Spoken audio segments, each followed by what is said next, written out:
with Dead Air, and we'd like to do a little video for you on Odessa cleaning. It's very simple. If you don't shoot lead through it or shoot it a ton, you should have to do this not very often. I just wanted to show you a couple quick tips on how to clean the booster a little bit easier and what I use to clean it with. I try to pick a couple of tools that I figure that you guys will have on hand easily. So, screwdriver, and I like to just scrape around the baffle a little bit, see if you can find something to knock off there, get some chunks out of your way. You don't want to do a stainless pin tumbler or so much like a sonic cleaner. It's kind of rough on the finish of the baffle because you've got to put the whole baffle in there. I just like to scrape around a little bit and get the corners,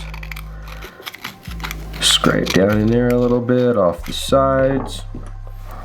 Pick, I think that's pretty common.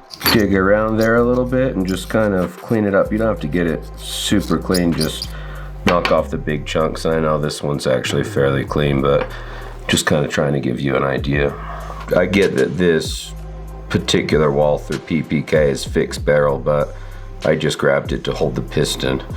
If you use a piston, you know, on some kind of tilting barrel Glock or whatever, I like to put the piston on and then use the piston as kind of a scraper to scrape all the dirt out of there. I find is the easiest thing to do to get the booster housing cleaned up. Easy, right? Okay, hopefully that helped. You could use some kind of lead remover or your favorite product.